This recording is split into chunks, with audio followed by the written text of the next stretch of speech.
সূরা আলে ইমরানের 138 নম্বর আয়াতের প্রথম অংশে আছে। আমি তাফসীরে বাইসাবিতে এই লাম নিয়ে চিন্তা করে দেখেছিলাম, আল্লাহ লাম কেন দিলেন। দেখি 13টা অর্থ লেখা আছে। লাম ব্যবহার করা হয় আরবি গ্রামার অনুযায়ী 13টা অর্থে। এখানে যে লাম এসেছে জীবিত মানুষদেরকে উদ্দেশ্য করার জন্য। আল্লাহ পাক বলেন, আমি কোরআন নাযিল করেছি। এই বায়ান, এই বক্তব্য কাদের জন্য জানো? মানুষের জন্য। কোন মানুষ? জীবিত মানুষ। কিন্তু দুঃখজনক হলেও সত্য, 15.5 বছরে জীবিত মানুষদেরকে কোরআন শোনানো বড় কঠিন হয়ে গিয়েছিল। জীবিত মানুষদের সামনে কোরআনের কথা বলতে গেলে 14 জায়গা অনুমতি লাগতো। কথা বলছে না কেন? এখন লাগে। কিয়ামত পর্যন্ত বাংলাদেশ আর লাগবে না ইনশাআল্লাহ। যারা এরকম করবে ওই জায়গায় তারা বললাম না বিসমিল্লাহ ছাড়া কবর দেবেন। সরাসরি আল্লাহ বিরোধী ওরে জমিনে থাকা দরকার কি? ওই একবারে আল্লাহর কাছে চলে যাবে। অনুমতির সিস্টেম যেন আগামীতে এই দেশে আর কেউ নিয়ে আসতে না পারে। এই জন্যই তো চাচ্ছি যে আব্দুল হাই আসুক। আমি অন্য কোনো উদ্দেশ্যে না, উনি আমার রক্তের সম্পর্কের কেউ না, আত্মীয় না। আল্লাহর কসম আমি চাই কোরআন যারা এগিয়ে নেবে আমি তার পেছনে আছি। আর আমাদের হতাশ হওয়ার কোনো কারণ নেই, ভয় পাওয়ারও কোনো কারণ নেই। অনেকে এখনো ভয় আছে, হতাশা না, কোনো হতাশা নেই। এর আয়াতের পরবর্তী শব্দ দেখেন, সূরা আলে ইমরান 139 নম্বর আয়াতে। আমি আলেমদেরকে বলছি এবার, ওয়ালা তাহিনু ওয়ালা তাহজানু ওয়া আনতুমুল আ'লাউনা ইন কুনতুম মুমিনিন। আল্লাহ বলেন ভয় পাবে না, হীনমন্য হবে না, ভেঙে পড়বে না, সাহস হারাবে না এবং চিন্তাও করবে না। তোমরাই বিজয়ী হবে যদি মুমিন হতে পারো। আয়াতটা পড়ার পর আমি চিন্তা করেছিলাম, আল্লাহ কিন্তু আরবি গ্রামার বা বালাগাত মানতে অনুযায়ী আয়াতটা মেলে নাই, এটা ভুল। যারা আলেম আছে জিজ্ঞাসা করেন তো আয়াতটা ঠিক আছে কিনা, আরবি গ্রামার অনুযায়ী মেলছে না। ওয়া আনতুম আ'লাউনা হওয়ার কথা ছিল, আ'লাউনার আগে আলিফ লাম দিলেন কেন? মুবতাদা যদি মারিফা হয় খবর হবে নাকেরা, এটা আরবি গ্রামারের নিয়ম। খবর তো আল্লাহ আলিফ লাম দিয়ে নাকেরা করে দিলেন। আ'লাউনার আগে আলিফ লাম আছে, আনতুম আ'লাউনা অর্থ হয়ে যেত। কিন্তু আল্লাহ কেন আলিফ লাম লাগিয়েছেন জানেন? এটাও বাইসাবিতে আছে। মুফাসসির লিখেছেন ইফিদুল হাসরা, হাসরা খবর যদি মারিফা হয়ে যায় তাহলে হসরের ফায়দা দেয়। এখন বাংলা অর্থ আসে হবে, শেষে হস্যাই আছে। আল্লাহ বোঝাতে চেয়েছেন চিন্তা করবা না, ভয় করবা না, মানে দুশ্চিন্তাও করবা না, বিজয়ী তোমরাই হবে, বিজয়ী তোমরাই হবে। গ্যারান্টি দিচ্ছে কে? আল্লাহ। এটা কোনো চিন্তা নেই, কোনো ভয় পাবেন না। সামনে সুদিন আসতেছে আল্লাহর কোরআনের এই আয়াত অনুযায়ী, কারণ কষ্ট আমরা কম পাইনি। এক একটা কষ্টে যদি আল্লাহ আমাদেরকে 70টা করে শান্তি দেওয়ার ওয়াদা করে, যত কষ্ট আমরা 15.5 বছরে পেয়েছি, আমার আশা, আমার আকাঙ্ক্ষা এদেশে ইসলাম কায়েম হয়ে যাবে। ইন কুনতুম মুমিনিন, শুধু শব্দ দিয়েছেন আল্লাহ, একটা শর্ত, মুমিন হওয়া লাগবে। কি হওয়া লাগবে? আরে ভাই হাজার হাজার লাগবে না, বদরের ময়দানের মতো মাত্র 313 জন ইন কুনতুম মুমিনিন হয়ে দেখান। সামনে আল্লাহর ওয়াদা, ওয়াদাল্লাহুল্লাযীনা আমানু মিনকুম ওয়া আমিলুস সালিহাত লা ইস্তাখলিফান্নাহুম ফিল আরদ কামা ইস্তাখলাফাল্লাযীনা মিন ক্বাবলিহিম। সূরা নূরের 55 নম্বর আয়াত, 18 নম্বর পারা, 16 নম্বর পৃষ্ঠা, 4 নম্বর লাইন আছে। আল্লাহ বলেন আমি তোমাদের সাথে ওয়াদা করছি যারা ঈমান আনবে আর আমলে সালেহ করবে। আমলে সালেহ মানে আমি তো এটাই জানি, এখানে যারা আছে আমরা এটাই জানি। আধুনিক ভাবে ব্যাখ্যা করছে যারা, আধুনিক মুফাসসিররা বলছে সালেহ মানে শুধু নেক কাজ নয়, সালেহ মানে যোগ্য। আপনাকে যোগ্যতা সম্পন্ন হওয়া লাগবে। অতীতে আমার আল্লাহ জানে লা ইস্তাখলিফান্নাহুম লামে তাকিদে নুনে সাকিলা দিয়েছেন, অবশ্যই আমি তোমাদেরকে শাসন ক্ষমতা জমিনে দেব যেমন পূর্বে যারা চলে গেছে তাদের দিয়েছিলাম।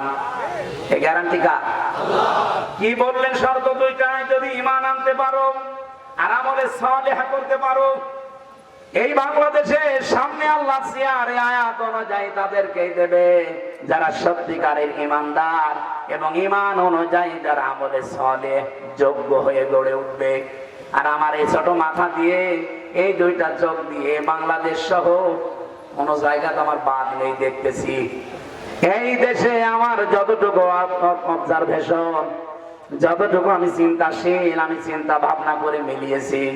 আপনি রাগ করলেও আমি বলছি, বাংলাদেশ জামাত ইসলামী, ইসলামী ছাত্র শিবির, ইসলামী ছাত্রী সংস্থা, এরা যেভাবে যোগ্য হয়ে নিজেদেরকে জায়গা মতো নিয়ে যাচ্ছে, বাংলায় অন্য কোন দলে এটা আমি পাইনি। আপনি যদি পান তাহলে বলেন, আমি সেখানে যাব, দেখান। এদের যে 9টা প্রতিদিন পয়েন্ট লেখা লাগে, কয়টা আয়াত পড়েছেন, বুঝে পড়েছেন না আন্দাজে পড়েছেন তাও লেখা লাগবে। কয়টা হাদিস পড়েছেন, কয় পৃষ্ঠা ইসলামী সাহিত্য পড়েছেন, ওটা নাম্বার সহ লেখা লাগবে। নামাজ কি একা একা পড়েছেন না জামাতে পড়েছেন লেখা লাগবে। শুধু লিখে শেষ না, 1 মাস পরে এটা দেখানো লাগবে। একবার বলছেন, আপনাকে যোগ্য করে গড়ে তুলবে। আপনি 6 মাস একাধারে এভাবে করেন, দেখেন সোনার মানুষ হয়ে যাবে যদি মন থেকে করতে পারে। লোক দেখানোর জন্য না, আল্লাহর কসম 6 মাস আপনি একটু করে দেখেন। যেদিন আমি শপথে ইন্না সালাতি ওয়া নুসুকি আমির জামাতের কাছে পড়েছিলাম, এই আয়াত আমি সেই ছোটবেলা থেকে পড়ি, কিছু হয়নি। কিন্তু 2024-এর অক্টোবরের 13 তারিখে আয়াতটা ওনার হাতে পড়ার পরে আমার জীবন আল্লাহ পাল্টিয়ে দিয়েছে। কারণ আমার এই পড়া আর আগের পড়া এক ছিল না।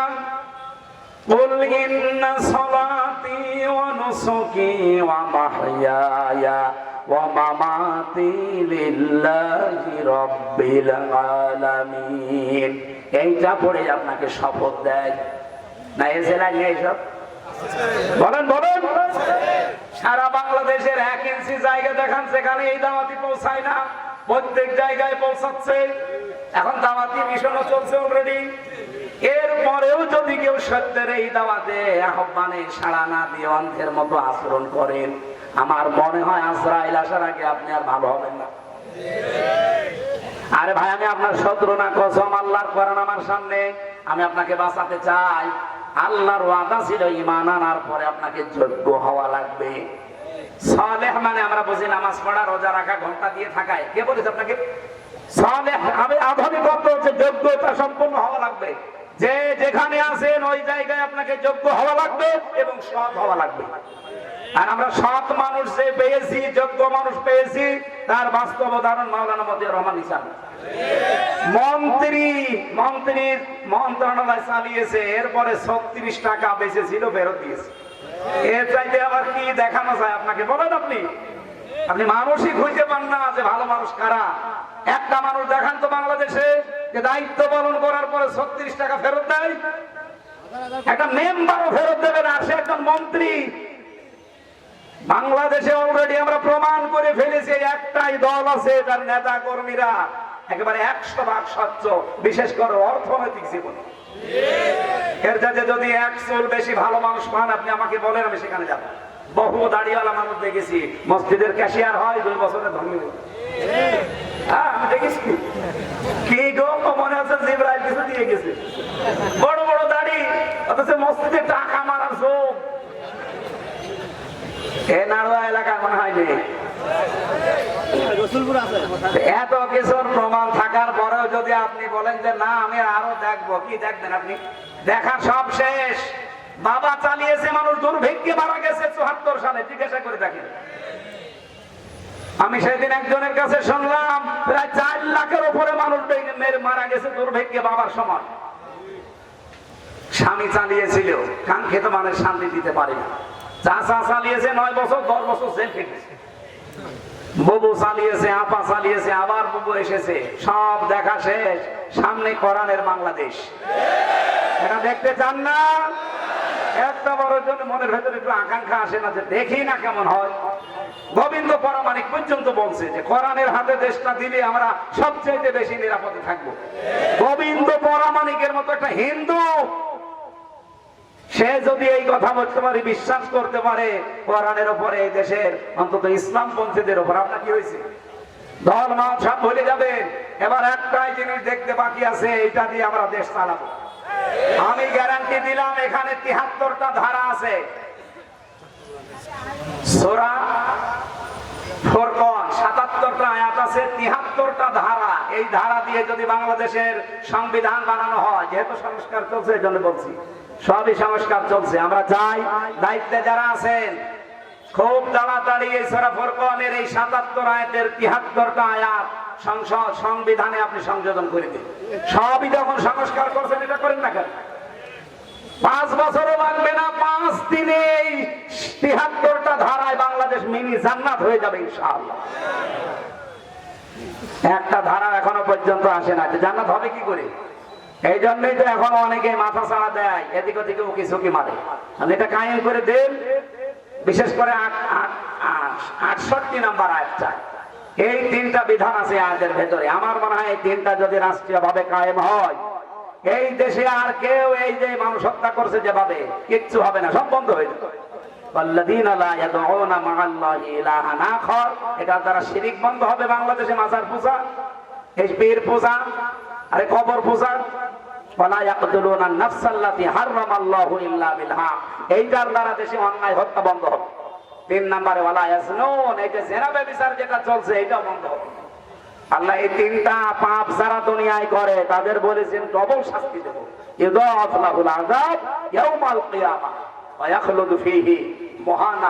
আল্লাহ আমাদের হেফাজত করুন এবং আমাদের আশা এই 73টা ধারা যেন বাংলার সংবিধানে সংযোজন করা হয়।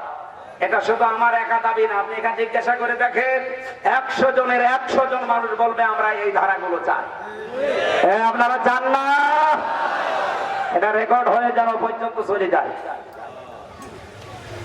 আমার ভাইরা, যেহেতু মুমিন হওয়ার জন্য আমার আল্লাহ জানিয়েছেন, আর মুমিন হতে হলে প্রবেশ করা লাগে একটা জায়গায়, সে আয়াতই আমরা পড়েছি সূরা বাকারার 208 নম্বর আয়াত।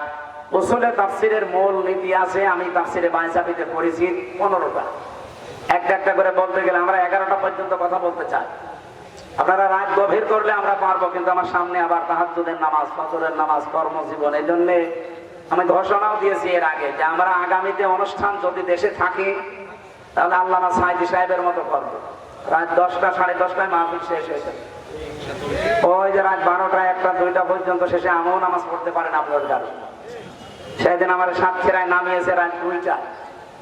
রাত 2টায় নেমে বাড়িতে খাবার খেয়ে ঘুমাতে রাত 3টা। বলেন আমি উঠবো কখন? আর কিসের তাহাজ্জুদ, কিসের ফজরের নামাজ? এটা গুনাহ হয়ে যাবে না? এই জন্য সাইদি সাহেব যে নিয়ম করেছিল, আমরা আগামীতে এটা করতে চাই। আপনারা সাড়া দেবেন, এশার নামাজ পড়ে আমাদের তুলে দেবেন প্রধান বক্তা, আর মাগরিব থেকে এশা পর্যন্ত আপনাদের এলাকার কোনো আলেমকে দিয়ে মাহফিল শেষ করে দেবেন। তাহলে সব দিকে অন্তত ভালো হবে। তাফসীরুল কোরআন মাহফিল শুনলেই যার নাম মনে হয়, তার নাম কি? তার নিয়মটা ধরে রাখা লাগবে না? আল্লামা দেলাওয়ার হোসাইন সাইদি শহীদ রহমতুল্লাহ আলাইহি। কিন্তু এখনো দেখি অনেক শয়তান তারা শহীদ বলতে রাজি না, বলে না উনি এমনি মরে গেছে। এমনি মরে গেছে মানে ওনাকে মেরে ফেলা হয়েছে। আর আমি নিজে তো প্রমাণ আমার সামনে দিয়ে নিয়ে গেছি। ভালো মানুষ, ওনার হার্টে যদি এত সমস্যা থাকবে তো ওই দিন উনি নিজে বসে থাকলো কি করে? হার্টের ওইভাবে রোগী হলে বসে থাকতে পারে? আবার হাসি দিল কি করে? আমি একদিন পেয়েছিলাম মাত্র 3 বছরের ভেতরে আল্লাহর এই গোলামকে। আমার মাথায় হাত দিয়েছিল 10 মিনিট মাত্র। আমার মনে হচ্ছে এখনো হাতটা লেগে আছে। সুতরাং শহীদ উনি আল্লামা দেলাওয়ার হোসাইন সাইদি রহমতুল্লাহ আলাইহি। আপনি না মানতে পারেন, আপনি মানলেই কি আর না মানলেই আমরা যেহেতু মুমিন হলে এই সমস্ত সুসংবাদ গুলো সামনে আসতেছে যেগুলো বললাম, আল্লাহ রাব্বুল আলামিন বিজয় আমাদেরকে করবে না, শুধু করবে। এই কারণে আমরা মুমিন হতে চাই, আর যেটায় প্রবেশ করলে মুমিন হওয়া যায়। আমি 9টা বিষয় পেয়েছি এই আয়াতের ভেতরে, আমরা সামারাইজ করে 5টা বলবো। আপনারা থাকবেন কিনা 5টা পর্যন্ত বলেন। ওঠাউঠি করা যাবে না, জবান খুলে কোরআনের আয়াত থেকে আগে পড়ে। এরা এসেছে ঠিক আছে, ইনশাআল্লাহ দেখি শেষের পয়েন্টটা মেয়েদের জন্য বলবো। আউযু বিল্লাহি মিনাশ শাইতানির রাজীম। বিসমিল্লাহির রহমানির রহিম। এই ভাই আমার ওয়াজে ফেলে আপনি চলে যাচ্ছেন না রওশনের সাথে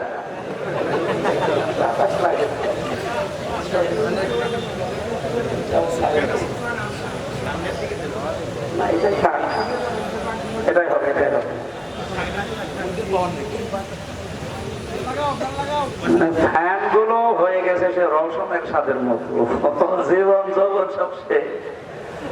ওই যদি হয় বিরোধী দলীয় নেত্রী, এই জন্য একটু একটু আমার যদি জ্বর মর থাকে অন্তত কাওয়া কাকুর মতো জ্বর বাড়িয়ে, কাওয়া কাকু এখন শেষ, ওইটা দিয়ে আর হবে না। সূরা বাকারার 208 নম্বর আয়াতে উসুলে তাফসীরের মূল নীতি অনুযায়ী আমরা আরম্ভ করছি। দেখি কয়টা পয়েন্ট বলা যায়। 1 নম্বরে আমরা তেলাওয়াত করলাম, শুদ্ধ তেলাওয়াত, এরপরে বাংলা অর্থ বলবো। হে ঈমানদারেরা, তোমরা প্রবেশ করো, উদখুলু যেহেতু বহুবচন, সবাই মিলে, ফিস সিলমি, এখানে সালমন বা সিলমন, সিনের উপরে জবর দিলে হয় সালমন, বাংলা অর্থ হচ্ছে শান্তি। আর সিলমন জের দিয়ে পড়লে এর বাংলা অর্থ হয় ইসলাম। এখানে যেহেতু সিলমন আছে তার মানে ইসলাম শব্দ হবে। তোমরা ইসলামে প্রবেশ করো, কেমন ভাবে? কাফা, পরিপূর্ণ ভাবে। আমি এবার ফি জিলালিল কোরআন থেকে বলছি। মুফাসসির সাইয়্যিদ কুতুব রাহমাতুল্লাহ আলাইহি লিখেছেন, কেউ যদি ইসলামে পরিপূর্ণ প্রবেশ করতে চায় তাহলে তার সিমটাম কি হবে? আপনি কি করে বুঝবেন যে আমি ইসলামে পরিপূর্ণ প্রবেশ করেছি? পরিপূর্ণ ভাবে ইসলামে প্রবেশ করতে হলে 9টা বিষয় কোরআন থেকে আমি বের করেছি। বললাম না, সামারাইজ করে মাত্র 5টা বলবো। এই 5টার ভেতরে যদি আপনি দেখেন যে আমি আছি, আপনি বিশ্বাস করতে পারেন যে হ্যাঁ আমি পরিপূর্ণ ইসলামে আল্লাহর ঘোষণা অনুযায়ী প্রবেশ করেছি। বলেন সুবহানাল্লাহ। সূরা বাকারা, আল্লাহ রাব্বুল আলামিন এত বড় সূরা কোরআনে আর দেয়নি। 288টা আয়াত দিয়েছেন, 286টা 286টা আয়াতের মাত্র একটা আয়াতের 3 ভাগের 1 ভাগ পর্যন্ত আমরা বললাম এতটুকু থাক। আল্লাহ ডাক দিয়েছেন এখানে কোন বেঈমানকে না। যদি কোনো বেঈমান এখানে থাকেন আপনি চলে যেতে পারেন, কারণ এই আয়াত আপনার জন্য না, আপনার আলাদা আয়াত। আপনার জন্য ইয়া আইয়ুহাল কাফিরুন আছে, কি কথা বলেন না? ইয়া আইয়ুহাল্লাযীনা কাফারু আছে আপনার জন্য আলাদা সূরা তাহরিমে। এটা আজকের আয়াত শুধুমাত্র ঈমানদারদের জন্য। ওহে যারা ঈমানের দাবি করো, এখন ঈমানদার কারা, আমি কি ঈমানদার কিনা এটা বুঝবেন কি করে? সাহাবী প্রশ্ন করলেন, হে রাসূল, আমার যে ঈমান আছে আমি টের পাবো কি করে? বিশ্বনবী বললেন, ইদা সাররাতকা হাসানাতুকা ওয়া সাআতকা সাইয়্যাতুকা ফাআনতা মুমিন। মুসলিম শরীফের হাদিস। যখন তোমার ভালো কাজগুলো তোমাকে আনন্দ দেবে, অন্যায় কাজ দেখলেই তোমার ভেতর থেকে একটা বাধা আসবে, তখন তুমি বুঝবে তোমার ঈমান আছে। ও বাংলার মুসলমানেরা যারা শুনতেছেন, বলেন তো ভালো কাজ সবার কাছে ভালো লাগে? লাগে না। অন্যায় কাজও সবার কাছে অন্যায় মনে হয় না, আর অনেকে আনন্দ নিয়ে করে। কথা বলেন না কেন? অন্যায় জানার পরও অনেকে করে। আরে ভাই, অন্যায় জানার পরে করা, আনন্দ নিয়ে করা পার্থক্য আছে। মন চায় না তারপরও অনেকে করে। আমি রিমান্ডে 2 প্রকার অফিসার পেয়েছিলাম। এক প্রকার যারা ইচ্ছা করে, নিজের ইচ্ছা করে আমাদেরকে অত্যাচার করতে